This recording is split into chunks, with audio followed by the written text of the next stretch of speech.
आप सबको नमस्कार। आप सबका YS गुरु NCERT संस्कृत सॉल्यूशन इस यूट्यूब चैनल पर हार्दिक स्वागत है।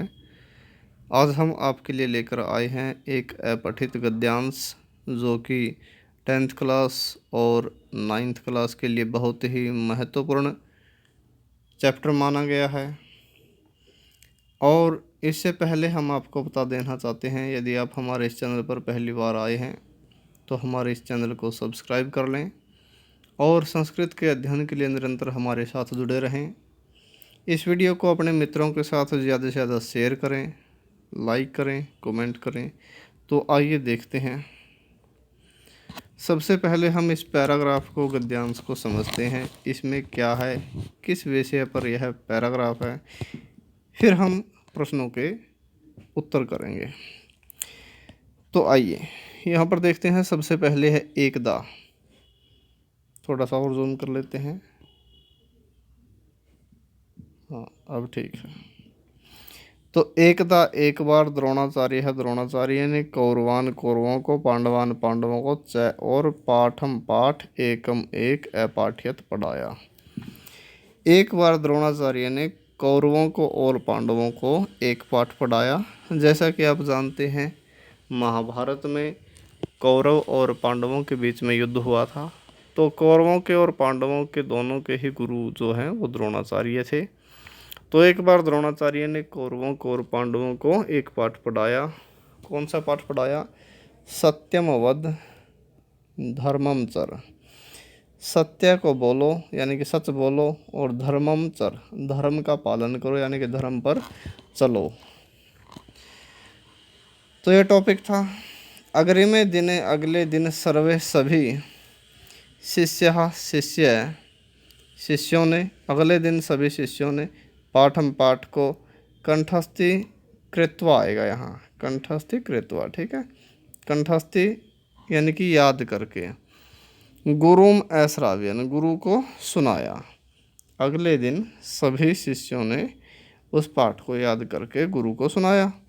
किंतु युधिष्ठिर है, युधिष्ठिर तूषणिम, चुप एव ही अतिष्ठत, खड़ा रहा। किंतु युधिष्ठिर जो है वो चुप ही खड़ा रहा। पांडवों में सबसे बड़ा जो है वो युधिष्ठिर था, तो वह चुप ही खड़ा रहा। आचार्येण, आचार्य के द्वारा पृष्ठ है, पूछा गया। यह पूछने पर स उसने प्रत्युवाच, जवाब दिया। आचार्य के द्वारा पूछने पर उसने जवाब दिया, मया, मेरे द्वारा, पाठ है, पाठ न नहीं स्मृतः, याद किया गया है, कि मेरे द्वारा पाठ है, याद नहीं किया गया है। उत्तरम श्रुत्वा, जवाब को सुनकर यानी कि उत्तर को सुनकर, सर्वे अपि, सभी, सहपाठी ने, साथ में पढ़ने वाले यानी कि सहपाठी, अहसन, हंसने लगे या हंसे, हंस पड़े। गुरु, गुरु च और रुष्ट है, नाराज, अभवत हो गए, और गुरु नाराज हो गए। पंचवें दिवसे, पांचवें दिन, युधिष्ठिर है, युधिष्ठिर ने गुरुवे, गुरु को, निवेदियत, निवेदन किया। यत, दो शब्द हैं इसमें, यत और मया। यत का मतलब कि, मया मेरे द्वारा, संपूर्ण है सारा, पाठ है पाठ, स्मृत है याद कर लिया गया। पांचवें दिन युधिष्ठिर ने गुरु को निवेदन किया कि मेरे द्वारा पूरा पाठ याद कर लिया गया है। गुरु अपृच्छत, गुरु ने पूछा, विसर्ग आएगी गुरु, दो बिंदी लगा दें। गुरु ने पूछा, लघियान, छोटा सा, आसित था, ऐसा यह पाठ है, पाठ, यह पाठ छोटा था, किमर्थम, किस लिए, चिरात, लंबे समय बाद, स्मृत है याद किया गया, अर्थात देर से याद किया। चिरात का मतलब लंबे समय बाद या देर से, कुछ भी कह सकते हैं हम।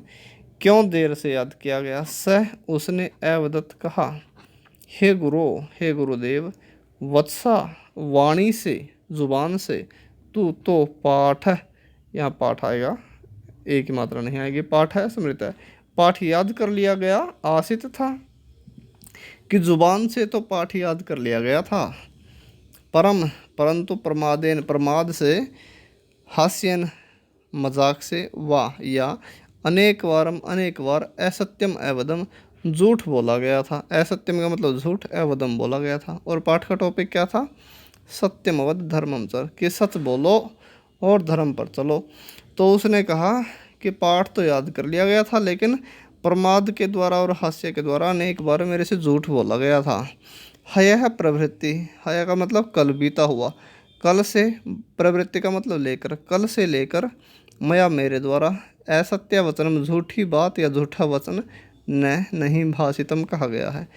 कल से लेकर मेरे द्वारा कोई झूठा वचन नहीं कहा गया, अर्थात मैं पहले झूठ बोल देता था, लेकिन आपने पढ़ाया तो ज़ुबान से तो मैंने याद कर लिया गया था, लेकिन मेरे द्वारा झूठ बोला गया था और कल से लेकर अब तक मेरे द्वारा कोई झूठ नहीं बोला गया है। अधुना अब दृढ़तया मजबूती से वक्तुम कहने के लिए सकनों में समर्थ हूँ, अब मजबूती से कह सकता हूँ या कहने के लिए समर्थ हूँ यत कि मया मेरे द्वारा, भवता आपके द्वारा, पाठित है, ये पाठित आएगा, ठीक है। अब आपके द्वारा पढ़ा गया, आपके द्वारा पढ़ाया गया आएगा, ठीक है। आपके द्वारा पढ़ाया गया, पाठित है लिखें यहाँ पर, पा के आ की मात्रा, ठीक है, पाठित है, क्योंकि पठित है तो पढ़ा हुआ होता है, आपके द्वारा पढ़ा हुआ, गुरु ने थोड़े पढ़ा था, गुरु ने तो पढ़ाया था, ठीक है।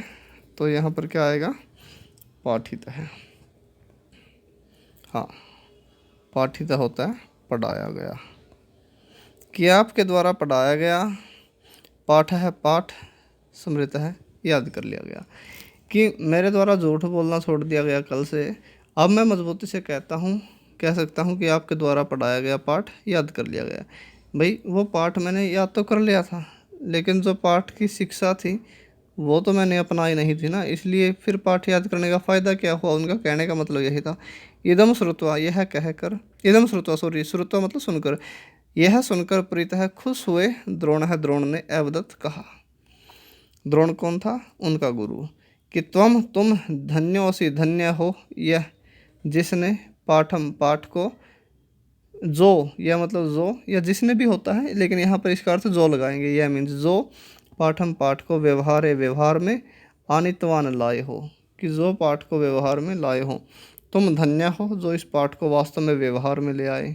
मैंने तो पढ़ाया था, लेकिन तुमने पहले व्यवहार में लेकर आए, फिर मेरे को सुनाया, तब यह तुम्हारे द्वारा एव ही पाठस्य, पाठ का अर्थ है, अर्थ ज्ञात है, ज्ञात किया गया है, बोधित है, समझा गया है, सह और, कि वास्तव में तुम्हारे द्वारा ही इस पाठ के अर्थ को समझा गया है और जाना गया है। वस्तुतः वास्तव में प्रयोगम बिना, प्रयोग के बिना, ज्ञानम जो ज्ञान है, तू तो भारम वजन है, एव ही भवती होता है।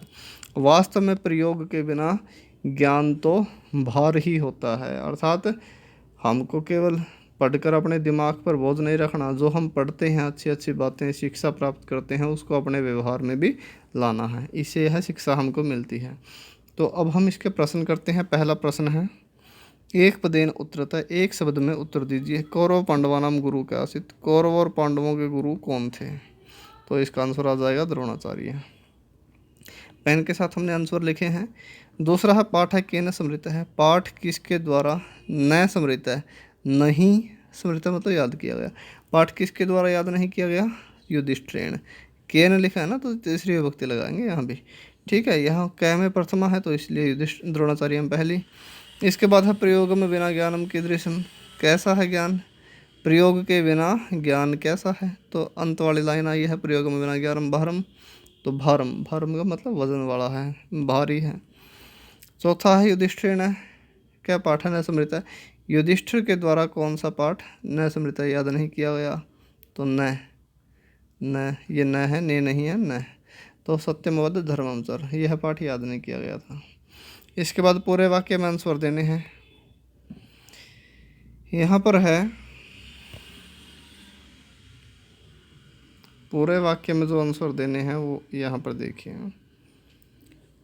कीदृशम ज्ञानम वारम, कैसा ज्ञान भारी है, वही आ गया लास्ट वाला, छोटा कर लेते हैं इसको, कैसा ज्ञान भारी होता है, प्रयोगम बिना ज्ञानम भारम, ये लाइन आ जाएगी।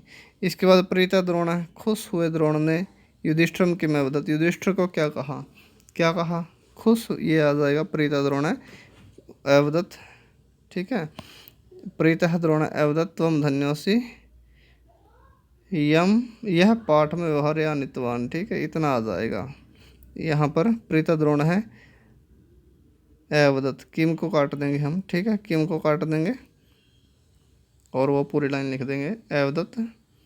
अवदत्त के बाद ये जो क्वेश्चन मार्क है इसको भी हटा देंगे, ठीक है। त्वम धन्योसी ये पाठम, ये पाठे आएगा, सॉरी यहाँ पर पाठे, ओ सॉरी पाठे, पाठे नहीं पाठम, पाठम है ना यहाँ पर, ये पाठम आएगा यहाँ, ठीक है। पाठम व्यवहार में अनितवान लाए हो, कि तुम पाठ को व्यवहार में लाए हो, ठीक है। इसको आप ठीक करें, थोड़ा पाठम बना लें, बस इसको मैंने हटा दिया है, इस तरह से इसको यहाँ पर लिखना। इसके बाद है तीसरा, सहपाठी न कस्मात अहसन। सहपाठी जो थे वो कस्मात किस कारण से अहसन हंसे, किस कारण से हंसे। युधिष्ठिर पाठ है न स्मृत है, युधिष्ठिर के द्वारा पाठ याद नहीं किया गया। ये तस्मात इस कारण से सहपाठी न हसन, सहपाठी हंस पड़े। युधिष्ठिर पाठ है न स्मृत, युधिष्ठिर के द्वारा पाठ याद नहीं किया गया, इसलिए सहपाठी हंस पड़े। इसके बाद है अस्य अनुच्छेद से, इस अनुच्छेद का उपयुक्त शीर्षकम लिखा था, ठीक शीर्षक लिखो। तो इसके जो हमको लगा, जो शीर्षक ठीक लगा, एक तो लास्ट वाली जो पंक्ति है वो बहुत ही अच्छी है, उससे शिक्षा मिलती है। प्रयोग में बिना ज्ञानम तो वारम, प्रयोग के बिना ज्ञान जो है बाहरी है। और दूसरा हम ये भी टाइटल लिख सकते हैं, तो इस पाठ का नाम है सत्यमवद धर्मचर, ठीक है। ये भी आप लिख सकते हैं सत्यमवद, क्योंकि युधिष्ठिर ने सच बोला जब उसको पाठ वास्तव में याद हुआ, जब उसको पाठ वास्तव में याद हुआ तभी जाके उसने बोला कि मेरे को पाठ याद हो गया। तो सत्य तभी बोला ना, क्योंकि अब वैसे ज़ुबान से उसको अच्छा नहीं लगा कि ज़ुबान से तो मेरे को याद है लेकिन व्यवहार में मेरे को याद नहीं है पाठ। तो पहले व्यवहार में लाया, फिर जाके यानी कि धर्म पर भी चला, ठीक है। तो दोनों बातें वहाँ पर हो गई। तो सत्यमवद धर्मचर, या तो आप ये टाइटल लिख लें या ये लिख लें, कोई दिक्कत नहीं है, ठीक है, दोनों आप लिख सकते हैं, ठीक रहेगा। इसके बाद आ गया अपाठ्यत।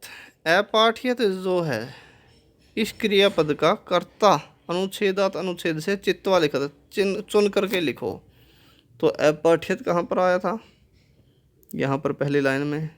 और कर्ता की एक मोटी सी पहचान हमने बता रखी है भाई, जो हमारी संस्कृत में पंक्ति होती है, जो जिसको आप लाइन कहते हैं, पूरी लाइन जो सेंटेंस होता है, उसमें जितने भी शब्द होते हैं उनमें 95% पहला जो शब्द होता है वो कर्ता होता है।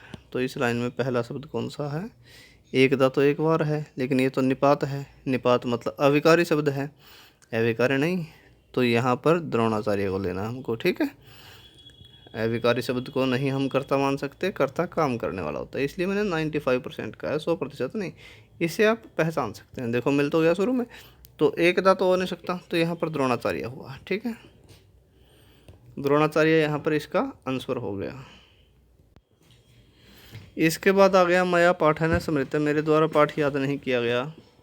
वाक्य में मया, जो मया शब्द है, मया यह सर्वनाम शब्द कस्मै प्रयुक्तम, किसके लिए प्रयोग किया गया, किसके लिए, युधिष्ठिर के लिए। ऐसी बात किसने कही थी, युधिष्ठिर ने।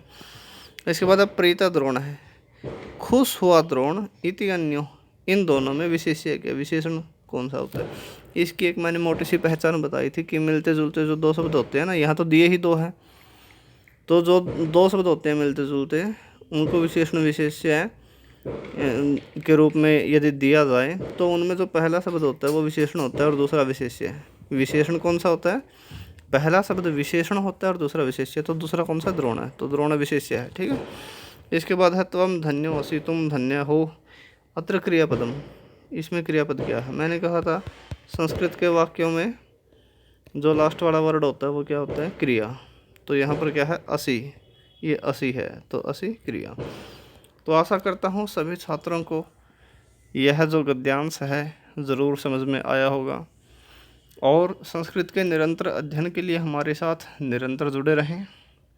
और दोबारा से मैं आपको बता देना चाहता हूँ, यदि आप हमारे इस चैनल पर पहली बार आए हैं तो हमारे इस चैनल को सब्सक्राइब कर लें, इस वीडियो को अपने मित्रों के साथ ज़्यादा से ज़्यादा शेयर करें, लाइक करें, कमेंट करें। आज के लिए इतना ही, मिलते हैं फिर अगली वीडियो में। जय तो संस्कृतम, जय तो भारतम।